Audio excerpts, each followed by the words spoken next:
क्या आप सोच सकती हैं, हाल ही में ईरान ने कतर में अमेरिका का एक बहुत बड़ा सैन्य अड्डा है अल उदीद, उस पर कई बैलिस्टिक और क्रूज मिसाइलें दागी। तो सवाल ये उठता है कि क्या ये किसी बड़े क्षेत्रीय संघर्ष की शुरुआत है। आज हम इसी पर बात करेंगे।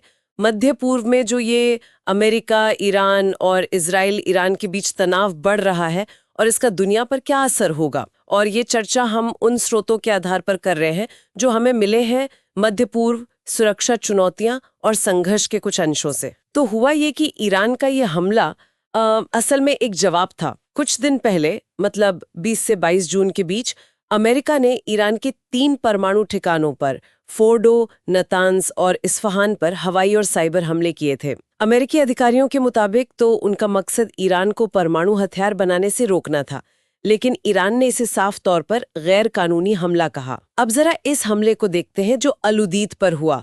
कई मिसाइलें दागी गईं, कुछ को तो रोक लिया गया, पर रिपोर्ट्स हैं कि कम से कम 3 बेस पर गिरी। और चिंता की बात यह है कि इसमें 12 अमेरिकी सैनिक घायल हुए, जिनमें से 3 की हालत गंभीर बताई जा रही है। बेस पर हैंगर और कुछ जरूरी रडार सिस्टम को भी नुकसान पहुंचा है। ईरान का जो इस्लामिक रेवोल्यूशनरी गार्ड कॉर्प्स है, IRGC, जी, IRGC। हाँ, उन्होंने इसकी जिम्मेदारी ली है। कहा है कि ये अमेरिकी हमलों का सीधा बदला है। और इसके तुरंत बाद कुवैत ने अपना हवाई क्षेत्र बंद कर दिया, सेना को हाई अलर्ट पर रखा। देखिए, ये अल उदीद बेस पर हमला ये वाकई में बहुत अहम है। ये अड्डा सिर्फ एक सैन्य ठिकाना नहीं है, ये मध्य पूर्व में अमेरिकी ताकत का एक बड़ा प्रतीक है, उनके ऑपरेशंस का सेंट्रल हब है। तो इस पर सीधे हमला करना ये ईरान की तरफ से एक बहुत बड़ा सांकेतिक संदेश है। मतलब वो दिखाना चाहते हैं कि अब उनमें अमेरिकी ठिकानों को सीधे निशाना बनाने की क्षमता भी है और इच्छा भी।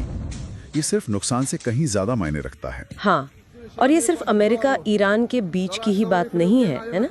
इसी दौरान इजराइल और ईरान के बीच भी तनाव बहुत ज्यादा बढ़ गया है। जो जानकारी मिली है उसके मुताबिक इजराइल ने सीरिया और दक्षिणी लेबनान में हमले तेज कर दिए हैं, खास तौर पर हिजबुल्लाह के ठिकानों पर, जो लेबनान का एक ताकतवर गुट है, और ईरानी कुद्स फोर्स के ठिकानों पर। बिल्कुल, और जिसके जवाब में ईरान वो सीधे सामने आने से बच रहा है, लेकिन अपने सहयोगी गुटों का, मतलब प्रॉक्सीज का इस्तेमाल कर रहा है। जैसे यमन में हूती विद्रोहियों के जरिए ड्रोन हमला हुआ, जिसे खैर इजरायली डिफेंस ने नाकाम कर दिया। अच्छा। और दक्षिणी लेबनान से कतूशा रॉकेट भी दागे गए। और फिर इजराइल का जवाब आया। उन्होंने सीरिया के अलेप्पो में और बेरूत के दक्षिणी उपनगर दाहिया में वहां कथित IRGC कमांड सेंटर और हथियार बनाने की जगहों पर बमबारी की। ये तो एक खतरनाक चक्रव्यूह जैसा लग रहा है। सही कहा, ये जैसे कुछ ऐसा वाला पैटर्न है, और ये लगातार तेज होता जा रहा है। और इसमें सिर्फ खुले सैन्य हमले ही नहीं है, पर्दे के पीछे भी काफी कुछ चल रहा है। जैसे जानकारी ये इशारा करती है कि इजराइल की खुफिया एजेंसी मोसाद ने साइप्रस और जॉर्जिया में ईरान से जुड़ी साजिशों को नाकाम किया, तो वहीं दूसरी तरफ साइबर हमले भी बढ़ गए। हाँ। कभी इजरायली पानी की सप्लाई या बैंक निशाने पर होते हैं, तो कभी ईरान के पावर ग्रिड या सरकारी नेटवर्क। मतलब ये लड़ाई कई लेवल पर चल रही है। जाहिर है पूरी दुनिया की नजरें इस पर टिकी हुई हैं। कुवैत और बाकी खाड़ी देश, UAE, बहरीन, ओमान, सऊदी अरब, सब हाई अलर्ट पर हैं। रूस और चीन ने अमेरिकी हमलों की आलोचना की है और शांति वार्ता का प्रस्ताव भी दिया है। संयुक्त राष्ट्र सुरक्षा परिषद ने भी इमरजेंसी मीटिंग बुलाई, सबसे संयम बरतने को कहा है। और यूरोपीय संघ ने भी ऐसी कार्रवाइयों की निंदा की है जिनसे तनाव और बढ़े। और देखिए, दाव पे बहुत कुछ लगा हुआ है। इन रिपोर्ट्स के मुताबिक ब्रेंट क्रूड के तेल की कीमत $100 प्रति बैरल के पार चली गई है। हॉर्मुज़ जल डमरू मध्य जैसे जो अहम समुद्री रास्ते हैं, वहां से जहाजों के गुजरने का खतरा बढ़ गया है। इससे पूरी ग्लोबल सप्लाई चेन पर असर पड़ सकता है। और सबसे बड़ा डर तो एक बड़े युद्ध का है, जिसके भूराजनीतिक नतीजे बहुत भयानक हो सकते हैं। संयुक्त राष्ट्र ने मानवीय संकट की चेतावनी भी दी है। अगर ये लड़ाई फैलती है तो 20 लाख से ज्यादा लोग विस्थापित हो सकते हैं। 20 लाख? जी, लेबनान, इराक और पश्चिमी ईरान में जरूरी मदद भेजी भी जाने लगी है। तो अगर हम सारी चीजों को जोड़कर देखें तो ये साफ है कि अमेरिका ईरान और इजराइल ईरान के बीच का तनाव ये आपस में जुड़ा हुआ है। हाँ। और एक दूसरे को भड़का रहा है। विश्लेषण यही बताता है कि कोई भी छोटी सी चूक या कोई गलतफहमी वो एक बड़े संघर्ष में बदल सकती है। और इसमें कई मोर्चों एक साथ खुल सकते हैं, जैसे इजराइल और हिजबुल्लाह के बीच, अमेरिका और ईरान के बीच सीधा टकराव, और इराक, सीरिया, यमन जैसे देशों में ये प्रॉक्सी युद्ध और तेज हो सकता है।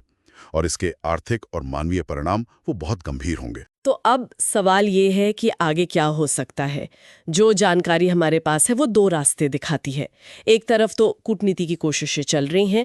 तुर्की और फ्रांस ने मध्यस्थता की पेशकश की है।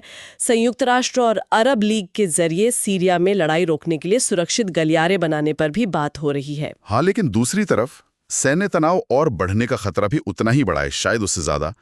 ईरान हॉर्मोज जल डमरू मध्य में जहाज़ों पर हमले कर सकता है, जिससे दुनिया भर में तेल की सप्लाई पर भारी असर पड़ेगा। अमेरिका शायद और ज़्यादा सैन्य ताकत जैसे कि एयरक्राफ्ट कैरियर स्ट्राइक ग्रुप इस इलाके में भेज सकता है। और जैसा हमने पहले कहा, एक मल्टी फ्रंट वॉर, मतलब कई मोर्चों पर युद्ध की आशंका लगातार बनी हुई है। ये सोचना वाकई मुश्किल है कि इतने उलझे हुए और एक दूसरे से जुड़े संघर्षों के बीच तनाव कम करने का रास्ता आखिर कैसे निकलेगा। ये एक ऐसा सवाल है जो इन सभी घटनाओं के विश्लेषण से उभर कर सामने आता है। इस गहरी और जानकारी भरी चर्चा में शामिल होने के लिए